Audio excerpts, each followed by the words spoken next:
Hello, friends. Are you tired of confusing financial jargons and just want clear, actionable insight into equity market? You are in the right place. I'm your friend Kansham. Welcome you all on this channel. Here I will provide you theoretical and practical aspect of the financial market. If that sounds like something you need, then hit the subscribe button and turn on notifications so you never miss a insight. जब हम निवेश करते हैं तो सबसे पहले हम identify करते हैं किसी सेक्टर्स को। उस सेक्टर्स से हम बेहतरीन कंपनियों को आइडेंटिफाई करने के लिए कुछ मैट्रिक्स का यूज़ करते हैं ताकि हम एक बेहतरीन कंपनी चुन पाएँ। तो आज हम इसी में बात करेंगे कंज्यूमर सेक्टर के बारे में और उसमें से हम आइडेंटिफाई करेंगे कुछ मैट्रिक्स को यूज़ करके कैसे हम एक बेहतरीन कंपनी को आइडेंटिफाई कर सकते हैं, उसके बारे में चलो शुरू करते हैं। शुरू करने से पहले एक स्टैंडर्ड डिक्लेरेशन है कि ये वीडियो सिर्फ एजुकेशन पर्पस के लिए है। निवेश करने से पहले आप अपने फाइनेंशियल एडवाइज़र से ज़रूर सलाह लें। ये किसी निवेश की एडवाइस नहीं है, ये प्योरली एक एजुकेशन वीडियो है। तो how to analyse consumer sectors companies, let's discuss. पर उससे पहले जानते हैं कंज्यूमर सेक्टर्स में किस टाइप की कंपनियां आती हैं। तो उसमें आप देख पाएंगे कंज्यूमर ड्यूरेबल्स आती हैं, जो चीज़ें डायरेक्ट कंज्यूमर्स जो से यूज़ करता है। इसमें हम अलग अलग एस्पेक्ट्स को, अलग अलग मैट्रिक्स को समझेंगे। उसके पहला है रेवेन्यू ग्रोथ। रेवेन्यू ग्रोथ में आप अपने टॉप लाइन को कैसे ग्रो कर पा रहे हैं, आप अपनी सेल्स को कैसे बढ़ा पा रहे हैं। तो ये एस्पेक्ट्स को हम देखते हैं। ये एक की मैट्रिक है किसी भी कंपनी की फाइनेंशियल हेल्थ को चेक करने का। जनरली कंज्यूमर सेक्टर में 8 to 15% ईयरली ग्रोथ एक आइडियल मार्जिन है जिसे आप देख सकते हैं। और यही आप देखेंगे अगर कोई उसी सेक्टर की बेहतरीन कंपनी है तो हो सकता है ये उसमें थोड़ा और ज़्यादा हो, पर ideally it should be 8 to 15% at least. So let's move to another, it is profit margin. Profit margin क्या है? हम जो भी चीज़ बना रहे हैं उसमें से सपोज 1 रुपए की चीज़ बना रहे हैं तो उसमें हम कितने परसेंटेज अपने लिए प्रॉफिट जनरेट कर पा रहे हैं। तो इसी प्रॉफिट जनरेशन को आप अलग अलग तरीके से देख सकते हैं, जैसे ग्रॉस प्रॉफिट मार्जिन होता है, ऑपरेटिंग मार्जिन होता है और नेट प्रॉफिट मार्जिन होता है। अब ग्रॉस प्रॉफिट मार्जिन क्या है कि जो उसका रेवेन्यू बचा, उसको रेवेन्यू जो टोटल जनरेट किया कंपनी ने, उसमें से आप जो कोस्टिंग आई आइटम की, उस कोस्टिंग को माइनस कर देते हैं तो वो हो जाता है ग्रॉस प्रॉफिट मार्जिन। तो आइडियली किसी भी कंपनी का ग्रॉस मार्जिन 40 to 60% होना चाहिए इन कंज्यूमर सेक्टर कंपनी। सेकंड होता है ऑपरेटिंग मार्जिन। अब जो भी रेवेन्यू बचा उसमें से आप आइटम का कॉस्ट, प्रोडक्शन कॉस्ट, वेजेस, ये सब हटा दें टैक्सेस छोड़ के। अभी टैक्सेस हमने इसमें से डिडक्ट नहीं किए, तो वो आपका ऑपरेटिंग मार्जिन अराउंड 15 to 25% आना चाहिए।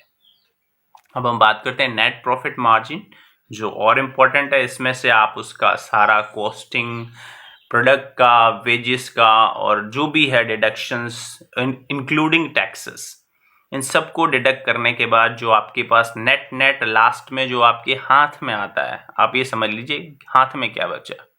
लास्टली जो हाथ में बचता है मार्जिन, जिसे आप नेट प्रॉफिट की तरह शो करते हो, वो एटलीस्ट आपका 10 to 25% होना चाहिए। Let's discuss in other point. अब क्या है? Return on equity and return on capital employed. तो आरओई क्या है? आरओई को हम ऐसे देख सकते हैं, जो हमारा इक्विटी कैपिटल है, या तो बोल लें इसे हमारा जो खुद का पैसा है, जो कंपनी का खुद का पैसा है, उस पैसे पे कंपनी कितना पैसा जनरेट कर, मतलब कितना रिटर्न जनरेट कर पा रही है, उससे कितना और पैसा कमा पा रही है, तो वो हो गया आपका ROE। तो किसी भी अच्छी कंपनी का ROE 20% से ज़्यादा मिलेगा हमें, कंज्यूमर सेक्टर कंपनी में 20% से ज़्यादा होना चाहिए, तभी ये थोड़ा निवेश के लिए लुक्रेटिव हो सकती है। और दूसरी चीज़ है ROCE, means return on capital employed. अब कैपिटल एम्प्लॉयड में सिर्फ कंपनी का खुद का पैसा तो नहीं होता, उसमें कंपनी ने कुछ डेट लिया होता है, उसे अगर ग्रो करना है, इतना पैसा कंपनी के पास तो होता नहीं, तो इसलिए जो डेट को मिला के जो टोटल पैसा उसके पास है, खुद का पैसा, डेट का पैसा, दोनों को मिला के जो अमाउंट आ रहा है, उस पे टोटल कितना वो प्रॉफिट जनरेट कर पा रहे हैं, तो इंक्लूडिंग तो ये करीब 18% से ज़्यादा होना चाहिए, 18% या उससे ज़्यादा होना चाहिए कंसिस्टेंटली। ये भी कंसिस्टेंटली से क्या मतलब है, मैं आपको इसके लिए एक आइडियली कुछ जैसे प्रैक्टिकली क्या होता है कि जो ROE आप मैनेज कर रहे हैं, कोई नई कंपनी है, अपने प्रोडक्ट्स को अलग अलग मार्केट में लेके जा रही है और वो ग्रो धीरे धीरे अपने रेवेन्यू को ग्रो कर पा रही है और अपनी रीच बढ़ा पा रही है घूम फिर के, तो वो कंसिस्टेंटली अपना ROE ROC मेंटेन कर पाएगी। क्योंकि कई बार आप ये देखते हैं कि ROE जितना वो ग्रो नहीं कर पाते, या तो अपने ROE को या ROCE को कंसिस्टेंटली मेंटेन नहीं कर पाते। जो अभी ROE है, क्योंकि आपको अगर रिटर्न जनरेट करना है या कंपनी को ग्रोथ एस्पेक्ट में आगे लेके जाना है, तो आपको क्या करना होगा, कंसिस्टेंटली ग्रो करना होगा। आपकी ROE की कंपैरिजन में आपका ग्रोथ फैक्टर कितना है, आप कैसे ग्रो कर रहे हैं, आपके ROC के कंपैरिजन में आप कैसे ग्रो कर रहे हैं, तो ये भी एक इम्पॉर्टेंट एस्पेक्ट है, इसे ज़रूर चेक करना है, whether the company is able to generate consistent return. इसी से हमें, जो आपने सुना होगा 5x 10x, जो एक बेहतर कंपनी मिलती है, तो उसमें ये कंसिस्टेंटली चाहिए कि वो कंटिन्यू ग्रोथ कर रही है और उसके पास एवेन्यू है ग्रो करने के लिए स्पेस है। कोई कंपनी इतनी ज़्यादा ग्रो हो गई है जिसमें अब जिस कंपनी के प्रोडक्ट सबके पास हैं, उसके लिए अब एक्सपेंशन के लिए क्या, वो कैसे ग्रो कर पाएगी। तो हमें ऐसी कंपनी में निवेश करना है, ऐसी कंपनी को आइडेंटिफाई करना है कि जिसमें हमें कॉन्टिन्यूसली ग्रोथ दिखे, जो उसने परफॉर्म कर रखा हो और आगे भी वो ग्रो कर पाए। इसलिए हमें उसे हमेशा चेक पे रखना है जिस भी कंपनी पे हम निवेश करते हैं। अब दूसरा, डेट लेवल क्या है। किसी भी कंपनी को ग्रो करने के लिए कंपनी क्या करती है, एक सर्टेन लेवल पे उसे डेट लेना पड़ता है ग्रो करने के लिए। खुद का पैसा इतना नहीं रहता कंपनी के लिए, ताकि वो और ज़्यादा मार्केट में एक्सपेंशन करे, न्यू प्रोडक्ट को लॉन्च करे, और इन सब के लिए कंपनी डेट लेती है। पर डेट का एक लिमिट होता है, आप कोई डेट ले रहे हो तो एक लिमिट हमें डिसाइड करना होगा, ताकि उसे हम कभी भी मैनेज कर पाए। डेट अगर हमारे पे ज़्यादा हो जाए तो मैनेज करना मुश्किल हो जाता है। सेम, हम उसका इंटरेस्ट पे करेंगे, ग्रो नहीं कर पाएंगे, ग्रोथ को रजिस्टर नहीं कर पाएंगे, अपने ऑपरेशंस को सस्टेन नहीं कर पाएंगे। तो आइडियली अगर किसी कंपनी में बिल्कुल डेट फ्री कंपनी है तो बेस्ट है, इससे बेस्ट केस सिनारियो नहीं हो सकता। पर स्टिल अगर उस फेज में कंपनी पहुंच गई कि अब उसे डेट लेके ग्रो करना पड़ रहा है, तो हमें ये मॉनिटर करना है कि उसका डेट कितना है। उसका किसी भी कंपनी का डेट हम जनरली मेजर करते हैं एज अ 1 काउंट करते हैं, तो वो डेट 1 से नीचे ही होना चाहिए। 1 मीन्स जो टोटल एसेट है उसका वैल्यू 1 रखा गया है यहाँ पे, और जो उसका जो डेट है उससे हम उसी से कंपेयर करते हैं। किसी का अगर ज़्यादा है, सपोज हमारा टोटल एसेट 1 काउंट किया हमने और डेट उसका 1.5 निकल रहा है, मतलब उसकी टोटल एसेट से उसकी जो लाइबिलिटीज़ हैं वो ज़्यादा है, तो ये कंपनी हमें इनसे बचना चाहिए। और किसी का अगर debt, preferably debt free company, अगर फिर भी अगर डेट सब में मिल रहा है तो हम देख सकते हैं कि 0.5 मतलब उसका जो टोटल एसेट्स है उससे हाफ से कम होना चाहिए, तो वो कंपनी कंज्यूमर सेक्टर में अच्छा कर सकती है। अगला जो मैट्रिक्स है वो उसका कैश फ्लो है।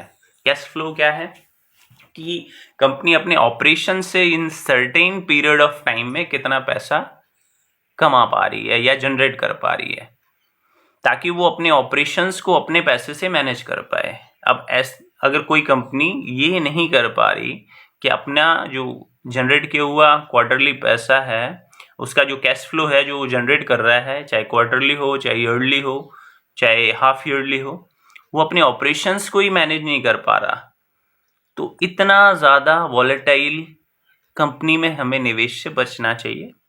हमें ध्यान देना चाहिए कि उसका कैश फ्लो पॉजिटिव है एटलीस्ट। अगर गलती से नेगेटिव आया तो ऐसा क्या कंपनी ने कर दिया कि जिससे वो नेगेटिव आया, इस एस्पेक्ट को हमें ज़रूर ध्यान देना चाहिए। ये जनरली इस चीज़ों को लोग इग्नोर कर देते हैं कि हाँ ये माइनस दिखा रहा है तो क्या हो गया, क्यों आया माइनस, ये हमें चेक करना है। अगला मैट्रिक है share market and brand strength. तो ये बहुत ही ज़्यादा इम्पॉर्टेंट एस्पेक्ट है उस कंपनी को कॉन्टिन्यूसली ग्रो करवाने में। उसका है मार्केट शेयर, उस कंपनी का करंट मार्केट शेयर कितना है, ब्रांड स्ट्रेंथ कितना है, उसके कॉम्पिटिटिव के कंपैरिजन में कोई भी कंज्यूमर उसका प्रोडक्ट चूज कर रहा है तो क्यों चूज कर रहा है। अगर चूज कर रहा है तो वो उसकी ब्रांड स्ट्रेंथ है। समझ रहे हैं? मान लीजिए 2 साबुन है, उसमें से मैं किसी साबुन का नाम नहीं लूंगा ताकि वो एडवर्टाइजमेंट ना हो जाए, तो उन दोनों साबुन में से सेम साइज, सेम वेट, सब कुछ सेम है। इसके अलावा भी अगर मैं किसी सर्टेन कंपनी को चूज कर रहा हूं तो उसे आप बोलेंगे उस कंपनी की ब्रांड स्ट्रेंथ। तो उसका कंपनी का ग्रो करने का या फाइनेंशियल हेल्थ चेक करने का की मैट्रिक्स आप बोल सकते हो। और इससे क्या है, कंपनी का जो total income, total sale continuously बढ़ता है उसकी ब्रांडिंग की वजह से, मार्केट शेयर की वजह से। अब इसे हम ऐसे देख सकते हैं, अगर किसी भी कंपनी का मार्केट शेयर कॉन्टिन्यूसली ग्रो कर रहा है तो वो एक अच्छी कंपनी मानी जाती है और ब्रांड स्ट्रेंथ भी अच्छी है। लोग दोनों कंपनी को कंपेयर जब करते हैं तो आपकी कंपनी को चूज करते हैं, तो ऑब्वियसली उस कंपनी को आपको रडार में रखना चाहिए और उसको आपको कंसीडर करना चाहिए, जिसकी ब्रांड स्ट्रेंथ और मार्केट शेयर अच्छा है या कॉन्टिन्यूसली वो अपने मार्केट शेयर को बढ़ा पा रहा है। पर बियॉन्ड सर्टेन पॉइंट, जैसे कि मार्केट शेयर उसका मोर देन 50% हो गया, सब लोग उसी का प्रोडक्ट यूज कर रहे हैं, तो हमें उसमें फिर दूसरे मैट्रिक्स को ध्यान देना पड़ेगा कि क्यों हम इस कंपनी को अब रडार पे रखें, क्योंकि उसको जितना मार्केट शेयर मिलना था वो अगर मैक्सिमम उसने अचीव कर लिया, आगे क्या वो ग्रो कर पाएगा कि नहीं ग्रो कर पाएगा। इन एस्पेक्ट को भी हमें देखना होगा। तो उसके लिए हम दूसरे मैट्रिक्स को ध्यान देते हैं, जैसे कि volume growth versus price growth रखा है। अगर मान लीजिए कंपनी वॉल्यूम ग्रो कर पा रही है, इसको आप ऐसे देख सकते हो कि वो अपने प्रोडक्ट्स को कंटिन्यू, मान लीजिए उसका मार्केट शेयर अभी कम है और कंटिन्यूसली वो ग्रो कर रहे हैं, वॉल्यूम ग्रोथ से पैसा कमा रहे हैं। 2 ही स्ट्रेटजी होती है आपको पैसा मीन्स प्रॉफिट कमाने की, या तो वॉल्यूम ज़्यादा आप प्रोडक्ट बनाओ और उसमें थोड़ा थोड़ा प्रॉफिट लो, और ये जनरली उस दौरान होता है जब आपका मार्केट शेयर कम है और आप अपना मार्केट शेयर बढ़ाना चाहते हैं, तो उस टाइम किसी भी कंपनी को ये इंपॉर्टेंट है कि वो वॉल्यूम ग्रोथ से पैसा कमाए। तो ये इंपॉर्टेंट एस्पेक्ट है कि वो वॉल्यूम ग्रोथ से पैसा कमाए। और जब एक कंपनी सर्टेन ब्रांडिंग और मार्केट शेयर्स को ग्रो कर जाता है तो उस टाइम उस कंपनी, ये देखना इंपॉर्टेंट है कि वो प्राइस ग्रोथ कैसे कर पा रही है। मीन्स वो प्रॉफिट जनरेशन के लिए अगर सर्टेन पॉइंट ऑफ टाइम पे वॉल्यूम ग्रो करना इतना इजी नहीं हो रहा है, तो क्या वो प्राइस ग्रो कर पा रही है, क्या उसका ब्रांड पावर इतना है। अगर वो प्राइस ग्रो कर पा रही है तो certainly we should consider that company. अगर वो कंपनी प्राइस सेंसिटिव है, जैसे प्राइस उसने ग्रो किया, तो हमें ऐसी कंपनियों को थोड़ा बचना चाहिए। अब आती है प्रोमोटर होल्डिंग एंड प्लेजिंग को देखना कि भाई प्लेजिंग क्या है, अपने शेयर्स को हम क्या गिरवी रख देते हैं। आप क्या करते हो, आपने डेट लिया, उसके अगेंस्ट में आपने अपने शेयर्स को प्लेज कर दिया, तो हम उसको एनालाइज करेंगे क्योंकि as per SEBI guideline it is important to show their promoter holding every quarter on quarterly basis. तो जैसे ही उनको ये बताना इंपॉर्टेंट इसीलिए है ताकि एक इन्वेस्टर को इंसाइट मिले कि what is actually happening. So promoter अगर अपनी होल्डिंग को कॉन्सिस्टेंटली होल्ड कर रहा है, मोर देन 50% होल्ड कर रहा है, तो इसका मतलब उसको जो ऑनरशिप को कोई रिस्क नहीं है, इसमें कल ऑनरशिप चेंज का कोई इश्यू नहीं आने वाला। अगर अबो 50% है और स्टेडी उसमें होल्डिंग है, और या तो होल्डिंग को कॉन्टिन्यूसली वो क्या कर रहे हैं, थोड़ा थोड़ा इंक्रीज कर रहे हैं, तो it is a positive sign. इसी की अगेंस्ट में अगर वो आप देखें कि कॉन्टिन्यूसली डिक्रीज कर रहे हैं, तो इससे एक हमें रेड अलर्ट के लिए या रेड फ्लैग की तरह देखना चाहिए, और देखना चाहिए प्लेजिंग की क्या कंडीशन है। ज़्यादा प्लेजिंग भी अच्छा नहीं है, तो इन एस्पेक्ट को भी हमें